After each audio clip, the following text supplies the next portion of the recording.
Ici, on est devant une maison de 1670 qui est assez intéressante au niveau de l'architecture locale. Il y a beaucoup de maisons de Mirmande qui sont construites de cette façon-là, avec un grand mur et puis un petit escalier qui part une loggia. On va dire que sur une année, on a 8 mois de vent, du vent gentil, du vent un peu moins gentil, puis du vent un peu plus violent. Et on construisait ces grands murs, ça permettait de casser le vent, et ça permettait d'avoir les pièces un peu plus fraîches l'été, un peu plus chaudes l'hiver. Ici, vous avez une fenêtre en panier, en anse de panier, comme celle-ci. Mais ces fenêtres ont été trafiquées. Juste 2 petites secondes, bougez pas. C'est-à-dire que cette partie à droite n'existait pas. C'était une partie en bois qui s'ouvrait, un volet. Donc c'était des boutiques, des échoppes. Ça, c'est le XVIIe siècle. Alors, dans ces boutiques, dans certaines, entre autres, on pouvait trouver des aliments, on pouvait trouver des draperies, on pouvait trouver aussi des sabots, on pouvait acheter des roues de charrette et il y avait aussi quelques tailleurs de pierre. Donc on ouvrait les 3 volets, on en remettait un 4e à plat comme ça ici et on disposait la marchandise. Et les gens choisissaient. Et c'est là que ça vient le mot trier sur le volet d'expression. On triait sur le volet. De là que vient L'expression trier sur le volet. Alors ça c'était du XVIIe siècle. 18e siècle, les commerçants qui étaient un petit peu disséminés dans le village se disent ça serait peut-être mieux si on allait vers le bas du village et on met toutes les boutiques les unes à côté des autres, un peu comme une galerie marchande, quoi. Alors ils trouvent l'idée bien, donc c'est ce qu'ils vont faire, et ils se disent comme ça tout le monde pourra acheter pratiquement au même endroit, avec une charrette, ils feront leurs courses. Et donc toutes les boutiques qu'ils avaient dans le village, ils vont enlever cette partie en dur, en bois, ils vont la remplacer par une partie en dur. Et ça va devenir des maisons d'habitation. Donc dès que vous voyez une fenêtre comme ça, où il y a une possibilité d'avoir à un moment donné un volet en bois, donc ça c'était une boutique, c'était une échoppe. On va en voir 2 là en arrivant. Une qui a été refaite il n'y a pas très longtemps au niveau du bois, parce que le bois était vermoulu, mais une qui est vraiment de l'époque. Comme de l'autre côté. Sauf que là, ils avaient plus les mots.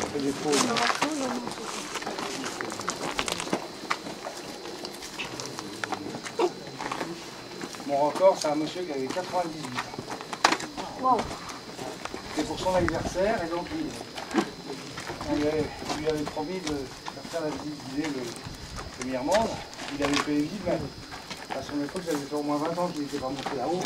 Il n'y avait pas de commentaires. Et donc en passant dans un restaurant à la Capitaine, il y avait ces 2 filles qu'on eu l'idée de prendre une chaise. Et c'est-à-dire qu'à un certain moment, ils étaient un peu fatigués. Puis est-ce que je peux m'arrêter? Donc on mettait la chaise et il s'asseyait pendant 5 minutes, puis on continuait. Mais il a fait la visite complète, monter et descendre. Et il m'a dit en descendant, c'est mon plus bel anniversaire. Donc les boutiques se présentaient comme ça, avec la porte en bas. Et là, celle qui est la plus ancienne, elle est dans l'angle de la rue, avec les 2 volets gris, le volet marron. Donc on appelle ça des volets asymétriques. Là, c'est la poterie Barral. Monsieur Barral qui est un potier céramiste et sculpteur et qui est un amoureux des animaux, surtout des chats. Donc il y a beaucoup de représentations de chats dans son œuvre.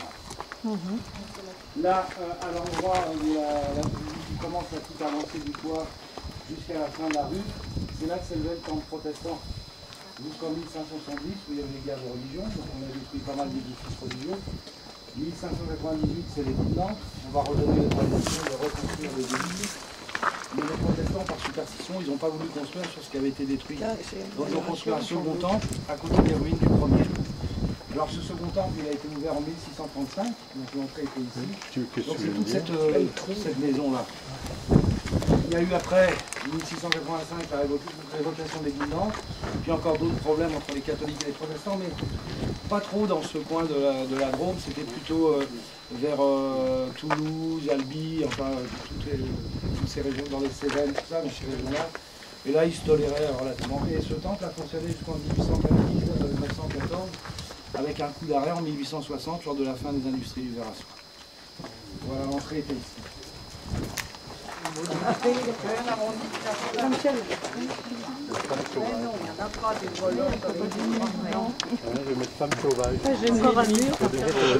Donc là vous avez encore un peu le même genre de maison qu'on a vu tout à l'heure avec le grand mur et puis l'escalier qui part une loggia. Ici ça s'appelle la place royale malgré le revêtement qui lui ne l'est pas royal. Je vous laisse imaginer quand il pleut ou quand il y a un orage, ce que ça peut donner, surtout quand vous allez voir d'où ça descend là-bas. C'est un torrent, on pourrait presque le descendre en canot. Alors derrière, il y avait le four banal ou le four communal. Alors le Seigneur donnait l'autorisation à ces sujets de venir faire cuire leurs aliments, moyennant soit c'était finance ou soit une compensation quelconque. Ou bien souvent, c'est-à-dire que par exemple les gens venaient faire cuire 3 pains, ils en laissaient un et demi au Seigneur et puis ils repartaient avec un pain. Et ils venaient faire cuire aussi leurs aliments, c'était des légumes parce qu'ils n'avaient pas le droit de manger de la viande, la viande était réservée au Seigneur. Et aussi ils avaient le droit le soir de venir avec un bout de bois avec, empli de résine, enfin enduit de résine, pour aller chercher le feu, pour aller éclairer chez eux. Alors ça s'appelle banal, ça vient du mot banc. On publie les bancs encore à la mairie pour un mariage, donc c'est B-A-N. Et parce qu'au début du Moyen-Âge, on ne disait pas un édit ni un décret, on publiait un banc.